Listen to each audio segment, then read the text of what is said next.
शब्द विचार। बच्चों, आप सब जान चुके हैं कि ध्वनि का लिखित रूप वर्ण है जिसके और खंड टुकड़े नहीं किए जा सकते। वर्णों के सार्थक समूह के मेल से शब्द बनते हैं, जैसे प प्लस ओ प्लस ध प्लस आ। वर्णों का समूह पौधा।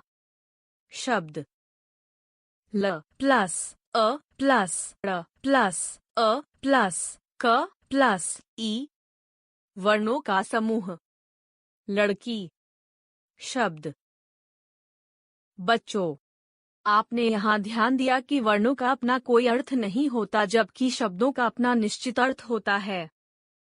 यदि हम पौधा या लड़की शब्द के वर्णों का क्रम बदल दें, जैसे धौपा या कीलड़ कर दें, तो क्या आप इन शब्दों से कुछ समझ पाएंगे? नहीं ना, क्योंकि वर्णों का क्रम बदल देने से शब्दों का अर्थ भी बदल जाता है। इस आधार पर हम कह सकते हैं कि वर्णों का वह सार्थक समूह जिससे किसी अर्थ की अभिव्यक्ति होती है, वही शब्द कहलाता है। भाषा की दृष्टि से जिस वर्ण समूह का कोई अर्थ नहीं होता, वह शब्द नहीं होता। इस प्रकार हमने जाना कि शब्द बनने के लिए दो बातें आवश्यक हैं: एक, वर्णों का समूह क्रमबद्ध हो; दो, सार्थक हो, अर्थ की अभिव्यक्ति हो। अतः शब्द की परिभाषा है, एक या एक से अधिक वर्णों के मेल से बने सार्थक समूह को शब्द कहते हैं। शब्द की विशेषताएं। एक, शब्द वर्णों के सार्थक समूह से बनते हैं। दो, शब्द से किसी अर्थ की अभिव्यक्ति होती है। तीन, शब्द भाषा की स्वतंत्र इकाई है। चार, शब्द वाक्य में प्रयुक्त होकर विचारों को प्रकट करते हैं। पाँच, शब्द वाक्य में निश्चित कार्य करते हैं, जिसके आधार पर हम इन्हें संज्ञा, सर्वनाम, क्रिया, विशेषण आदि शब्द भेदों में बांट सकते हैं। पद। जब वर्णों के सार्थक समूह से बने शब्द व्याकरण के नियमों में बंध जाते हैं, तब वह पद, वाक्य कहलाते हैं। शब्द और पद में अंतर। प्रत्येक स्वतंत्र सार्थक वर्ण समूह शब्द कहलाता है, परंतु जब उसका प्रयोग वाक्य में होता है, तब वह स्वतंत्र नहीं रहता, बल्कि व्याकरण के नियमों, लिंग, वचन, कारक और काल आदि में बंध जाता है और उसका स्वरूप भी बदल जाता है। तब वह शब्द न रहकर पद बन जाता है, जैसे गाना, ने, गाया, पारुल। ये चारों शब्द हैं, किंतु वाक्य में प्रयुक्त होने पर ये शब्द न रहकर पद बन जाएंगे, जैसे पारुल ने गाना गाया। व्याकरण के नियमों के अनुसार इनका रूप बदल गया है। शब्दों का वर्गीकरण। शब्दों का वर्गीकरण 5 प्रकार से किया जाता है। शब्दों का वर्गीकरण: उत्पत्ति, स्रोत के आधार पर; रचना, बनावट के आधार पर; प्रयोग के आधार पर; अर्थ के आधार पर; व्याकरणिक प्रकार के आधार पर। 1. उत्पत्ति, स्रोत के आधार पर। उत्पत्ति का अर्थ है उद्गम, अर्थात शब्द कहाँ से आए हैं। शब्दों का हिंदी भाषा में आने का स्रोत कौन सा है? इस आधार पर शब्द 5 प्रकार के हैं। उत्पत्ति के आधार पर तत्सम शब्द, तद्भव शब्द, देशज शब्द, विदेशज शब्द, संकर शब्द। 1. तत्सम शब्द। हिंदी भाषा में जो शब्द संस्कृत भाषा से ज्यों के त्यों आ गए हैं, अर्थात संस्कृत के वे शब्द जो अपने मूल रूप में ही हिंदी में प्रयुक्त होते हैं, उन्हें तत्सम शब्द कहते हैं, जैसे दुग्ध, जिह्वा, गृह, हस्त, सर्प, अग्नि, अश्रु, जल, ग्राम आदि। 2. तद्भव शब्द। ऐसे शब्द जो मूल रूप से संस्कृत के हैं, परंतु हिंदी भाषा में आकर उनका रूप कुछ परिवर्तन हो गया है, उन्हें तद्भव शब्द कहते हैं, जैसे दुग्ध का दूध, जिह्वा का जीभ, गृह का घर, हस्त का हाथी, अग्नि का आग, अश्रु का आंसू आदि। कुछ प्रमुख तत्सम तद्भव शब्द: तत्सम, तद्भव, आम्र, आम, अग्नि, आग, आश्रय, आसरा, आश्चर्य, अचरज। अमावस्या, अमावस। अंगुली, उंगली। ओष्ठ, ओठ, होठ। कर्ण, कान। पुत्र, पूत। भ्रातरी, भाई। वधू, बहू। मातरी, माँ। भक्त, भगत। भगिनी, बहन, बहन। कुंभकार, कुम्हार। स्वर्णकार, सुनार। क्षेत्र, खेत। कोकिला, कोयल। भ्रमर, भंवरा। मक्षिका, मक्खी। मयूर, मोर। कुकुर, कुत्ता। घोटक, घोड़ा। उलूक, उल्लू। पत्र, पत्ता। वर्ष, बरस। कार्य, काम। घृत, घी। पंच, 5। शत, 100। नव, नया। लक्ष, लाख। 3। देशज शब्द। देश प्लस ज इक्वल्स देश में जन्मे। जो शब्द स्थानीय व क्षेत्रीय भाषा, उपभाषा या बोलियों से आवश्यकता के अनुसार हिंदी भाषा में आ गए हैं, उन्हें देशज शब्द कहते हैं। जैसे छोरा, लोटा, लुगाई, चंट, डिबिया, पगड़ी, खिचड़ी, ठेठ, तमाचा, धोती, कटोरा, खप्पर, रोटी आदि। 4। विदेशी शब्द। जो शब्द विदेशी भाषाओं जैसे पुर्तगाली, डच, अंग्रेजी, अरबी, फारसी आदि से हिंदी भाषा में आए हैं, उन्हें विदेशज शब्द कहते हैं। जैसे अंग्रेजी, metro, train, car, cycle, engine, bus, taxi, tyre, stop, station, ticket, school, cinema, company, factory, mill, club, platform, bank, circle, cigarette, cricket, suit, band, register, number, notice, powder, diary, pen, pencil, metre, machine, tie, bench, football, college, doctor, police, ball, height आदि।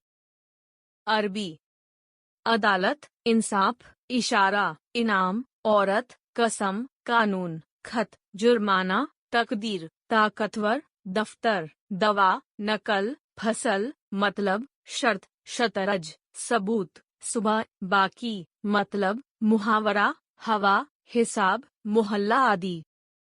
फारसी, आदमी, आसमान, कमर, कारीगर, खरीद, खराब, गुलाब, गुब्बारा, चीज, चेहरा, जमीन, शहर, दरवाजा। दिल, दीवार, पर्दा, प्याज, बदमाश, मेज, शहद, शरबत, शादी, शिकार, अनार, सरकार, सितार आदि। तुर्की, तोप, कैंची, गलीचा, उर्दू, चाकू, चेचक, लाश, कुर्ता, कुली, कालीन, बंदूक, सौगात, बेगम आदि। पुर्तगाली, तौलिया, नीलम, फीता, बाल्टी, संतरा, साबुन, गमला, कनस्तर, चाबी, आलपिन, कप्तान, तंबाकू, पादरी, कमरा, गोदाम, इस्पात, गोभी, तंबाकू आदि। फ्रांसीसी, कारतूस, कूपन, काजू, अंग्रेज आदि। जापानी, रिक्शा आदि। चीनी, चाय, लीची, पटाखा आदि। रूसी, मिग, स्तूपनिक आदि। डच, बम, तुरुप आदि। 5। संकर, मिश्रित शब्द। हिंदी भाषा में कुछ ऐसे शब्द भी मिलते हैं जो दो भिन्न भाषाओं से मिलकर बने हैं। ऐसे शब्दों को संकर शब्द कहते हैं। जैसे चाय वाला इक्वल्स चाय, चीनी, प्लस वाला, हिंदी। अखबार वाला इक्वल्स अखबार, प्लस वाला, फारसी, प्लस हिंदी। कपड़ा मिल इक्वल्स कपड़ा, प्लस मिल, हिंदी, प्लस अंग्रेजी। घड़ी साज इक्वल्स घड़ी, प्लस साज, हिंदी, प्लस अरबी। तेल साबुन इक्वल्स तेल, प्लस साबुन, हिंदी, प्लस पुर्तगाली। कानूनी सलाहकार इक्वल्स कानूनी प्लस सलाहकार फारसी प्लस हिंदी। रेलगाड़ी इक्वल्स रेल प्लस गाड़ी अंग्रेजी प्लस हिंदी। मोटर गाड़ी इक्वल्स मोटर प्लस गाड़ी अंग्रेजी प्लस हिंदी। टिकट घर इक्वल्स टिकट प्लस घर अंग्रेजी प्लस हिंदी। 2. रचना बनावट के आधार पर वर्णों के सार्थक मेल से शब्द बनते हैं। शब्दों की सी रचना या बनावट के आधार पर शब्दों के 3 भेद हैं। रचना बनावट के आधार पर रूढ़ शब्द, यौगिक शब्द, योगरूढ़। 1. रूढ़ शब्द जो शब्द परंपरा से किसी विशेष अर्थ के लिए प्रयुक्त होते आए हैं और जिनके टुकड़े करने पर कोई अर्थ न निकले, उन्हें रूढ़ शब्द कहते हैं। जैसे घर इक्वल्स घ प्लस र, इन खंडों का कोई अर्थ नहीं है। हाथ इक्वल्स हा प्लस थ, इन खंडों का कोई अर्थ नहीं है। घोड़ा इक्वल्स घो प्लस ड़ा, इन खंडों का कोई अर्थ नहीं है। बच्चों, इन शब्दों का अर्थ तो निकलता है, परंतु इन शब्दों के खंड करने पर खंडों का कोई अर्थ नहीं निकलता। अर्थात हम कह सकते हैं कि जिन शब्दों को खंडित नहीं किया जा सकता है, वे रूढ़ शब्द कहलाते हैं। 2. यौगिक शब्द। यौगिक का शाब्दिक अर्थ है योग से बनने वाला, अर्थात जो शब्द 2 या 2 से अधिक शब्दांशों या शब्दों के मेल से बनते हैं, उन्हें यौगिक शब्द कहते हैं। जैसे पुस्तकालय इक्वल्स पुस्तक प्लस आलय, किताब घर। प्रधानमंत्री इक्वल्स प्रधान प्लस मंत्री, मुख्य सचिव। हरिद्वार इक्वल्स हरि प्लस द्वार, भगवान घर। बच्चों, उपर्युक्त शब्दों के खंड किए जा सकते हैं और इनके खंडों का भी अर्थ निकलते हैं, अर्थात हम कह सकते हैं कि जिन शब्दों को खंडित करके उन खंडों का भी अर्थ निकलता है तथा जिन शब्दों की रचना उपसर्ग, प्रत्यय और समास द्वारा होती है, वे यौगिक शब्द कहलाते हैं। 3. योगरूढ़ शब्द। योगरूढ़ शब्द 2 शब्दों के मेल से बना है। योग प्लस रूढ़, अर्थात जो शब्द यौगिक होते हुए भी सामान्य अर्थ के स्थान पर कोई विशेष अर्थ प्रदान करते हैं, उन्हें योगरूढ़ शब्द कहते हैं। जैसे लंबोदर इक्वल्स लंबा प्लस उदर, सामान्य अर्थ इक्वल्स लंबे पेट वाला, विशेष अर्थ इक्वल्स गणेश। जलज इक्वल्स जल प्लस ज, सामान्य अर्थ इक्वल्स जल में जन्म लेने वाला, विशेष अर्थ इक्वल्स कमल। दशानन इक्वल्स दश प्लस आनन, सामान्य अर्थ इक्वल्स 10 मुख वाला, विशेष अर्थ इक्वल्स रावण। बच्चों, उपर्युक्त शब्द 2 या 2 से अधिक खंडों से बने हैं, जिसका अर्थ निकलता है परंतु उनका प्रयोग किसी विशेष अर्थ में किया जाता है। इस प्रकार ये शब्द यौगिक भी होते हैं और रूढ़ भी, इसीलिए ये शब्द योगरूढ़ कहलाते हैं। 3. प्रयोग के आधार पर। भाषा में प्रयोग के आधार पर शब्दों के 2 भेद हैं। प्रयोग के आधार पर सामान्य शब्द, तकनीकी शब्द। 1. सामान्य शब्द वे शब्द जिनको हम सभी दैनिक जीवन में आम बोलचाल के लिए प्रयोग में लाते हैं, उन्हें सामान्य शब्द कहते हैं।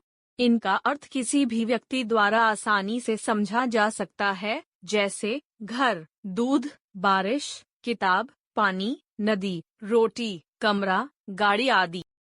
2. तकनीकी शब्द वे शब्द जिनका संबंध विभिन्न व्यवसायों, विषयों, विज्ञान आदि से होता है, उन्हें तकनीकी शब्द कहते हैं।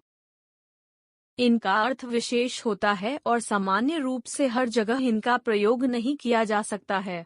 इनका प्रयोग उसी क्षेत्र में किया जा सकता है जिस क्षेत्र अथवा विषय के लिए इनका निर्माण किया जाता है, जैसे विषय, प्रशासन, विज्ञान, संज्ञा, सर्वनाम, विशेषण, सचिव, रसायन, क्रिया, लिंग, वचन। प्रभाग, संश्लेषण, समुच्चय बोधक, कनिष्ठ, कोशिका, विराम चिह्न आदि, वरिष्ठ आदि, शल्य चिकित्सा आदि। 4. अर्थ के आधार पर। भाषा के अर्थ के आधार पर शब्दों के दो भेद हैं। अर्थ के आधार पर सार्थक शब्द, निरर्थक शब्द। सार्थक शब्द एकार्थी, अनेकार्थी, पर्यायवाची, विलोम, श्रुति समभिन्नार्थक शब्द। वाक्यांशों के लिए एक शब्द, शब्द युग्म, समूहवाची शब्द। 1. सार्थक शब्द। जिन शब्दों का कोई अर्थ निकलता है उन्हें सार्थक शब्द कहते हैं।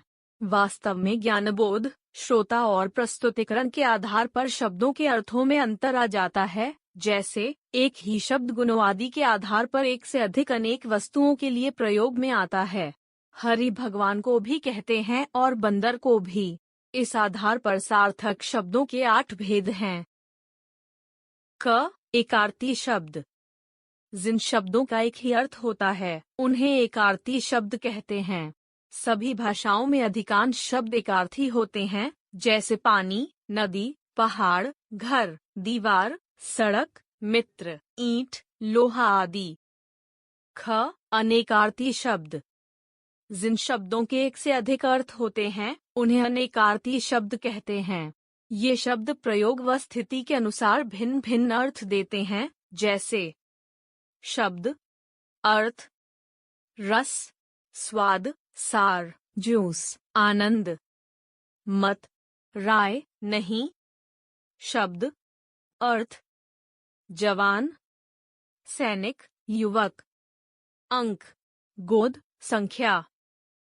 ग. पर्यायवाची शब्द। जिन शब्दों के अर्थ समान होते हैं उन्हें पर्यायवाची शब्द कहते हैं, जैसे अग्नि, आग, अनल, पावक, वहनी, जल, पानी, अम्बु, नीर, टॉय।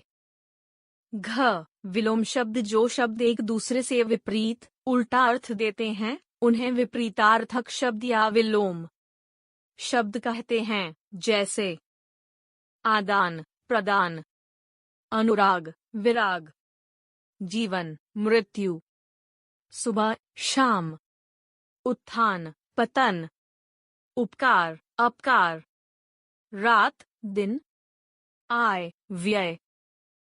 दा. श्रुति समभिन्नार्थक शब्द।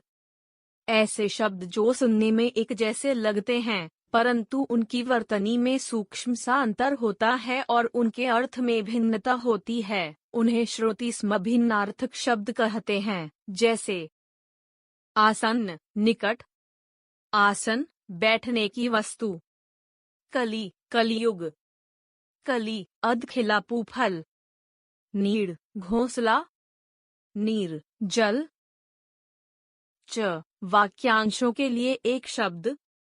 जिन शब्दों का प्रयोग वाक्यांश अथवा अनेक शब्दों के स्थान पर किया जाता है उन्हें वाक्यांशों के लिए एक शब्द कहते हैं, जैसे जिसके आने की तिथि न हो इक्वल्स अतिथि, जल में रहने वाला इक्वल्स जलचर, जिसका अंत न हो इक्वल्स अनंत, 3 महीने में होने वाला इक्वल्स त्रैमासिक।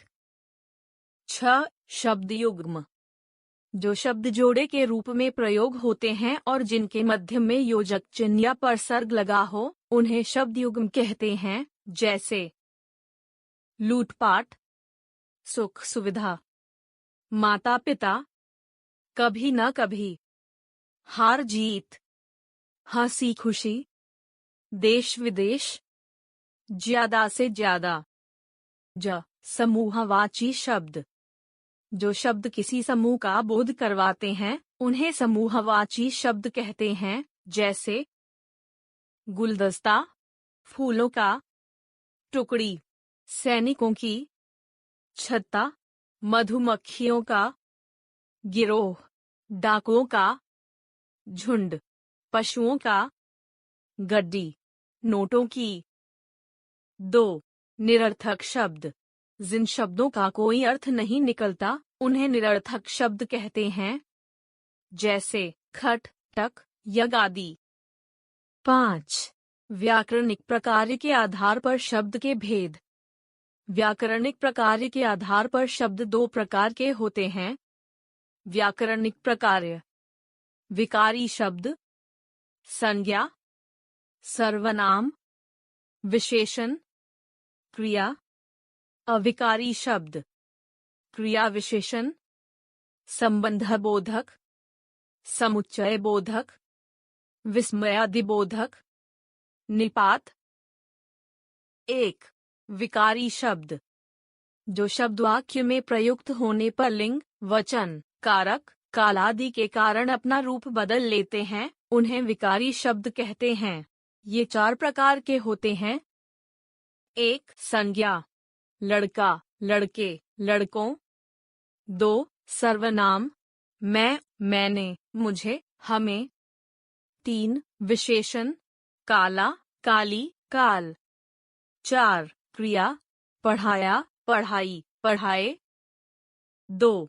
अविकारी शब्द: जो शब्द वाक्य में प्रयुक्त होने पर लिंग, वचन, कारक, काल आदि के कारण अपना रूप नहीं बदलते, उन्हें अविकारी शब्द कहते हैं। ये 5 प्रकार के होते हैं। 1. क्रिया विशेषण: धीरे धीरे, ऊपर, शीघ्र आदि।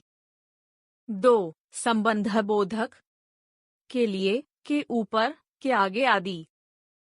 3. समुच्चय बोधक: या, क्यों, किंतु, क्योंकि आदि। 4. विस्मयादि बोधक: ओह, वाह, हाय आदि। 5. निपात: भी, तो, तक मात्र आदि। हमने सीखा। वर्णों के सार्थक समूह को शब्द कहते हैं। वर्णों के सार्थक समूह से बने शब्द व्याकरण के नियमों में बंध जाते हैं, तब वे पद कहलाते हैं।